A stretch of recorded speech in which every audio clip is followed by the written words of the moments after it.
My name is Mikoan Mukesh Kumar Patel, and here is my student ID, and my enrollment number is S41372009. Let's start with the analysis. Let's go to the question 1. Let's go to the statistics, go to the properties so that we can know some basic information about the file. As you can see, there are 333 packets which transfer in 9.16 seconds, and these are the other things like the average packet size, bytes, how many bytes transferred, etc. Let's go to the statistics and protocol hierarchy though, so that we can see the protocols used. HTTP, so that we can say that 60.5% of packets used HTTP and 53.8% of the byte was transferred using the HTTPs, which is quite a lot. And so that we will just focus on the HTTP, and from this we can say that we will just focus on the HTTP translation, and all of them used TCP. Let's go to the endpoints so that we can know how many endpoints are there. So there are two endpoints, which one is transferring this much of packets, and the second one is transferring this much, and they are like receiving vice versa number of packets. We can say that we can assume that 1996, which is quite a lot, and the sender, this is the sender, as the sender usually are the one who sends most of the packets, more packets than the receivers. Let's go to the conversations to confirm it. Let's see, we can see that the address A is transferring 1996 packets to B, and the B is receiving 1437, transferring 1437 to A. So which actually shows that A is the sender.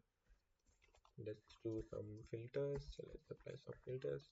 So HTTP requests, we can see that the HTTP, there are like so many GET requests which are the requests are made to this some shady URL starting with some shady things, and it is quite not usual. Usually the GET requests are made to some slash index or something like that, instead of like some encoded thing. And this is the host, this is the user agent. We will just use these things, some basic things, to do some basic to go deep analysis, to do some deep analysis. So let's do the TCP stream so that we can see what is this is the request, and this is the response we got from the for the request. So as you can see, the request is this, and we already talked about it. So that the response we got 200.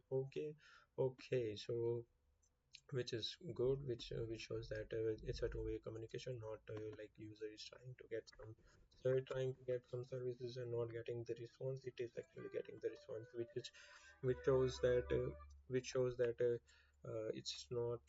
not a one-way communication. It is actually a two-way communication. So let's go to the HTTP response 200.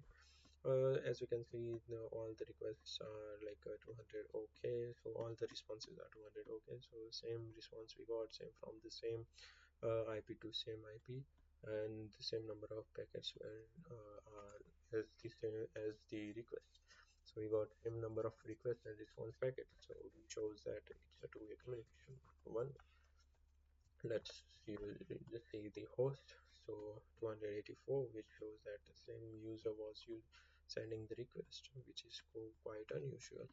It can be a malware beginning, or it can be a command line control, because in malware beginning, the malware actually sends multiple automated generated requests to attacker, so that the attacker knows that it is alive. And in command and control, the attacker actually responds with some stuff to do, like to download some file or something like that.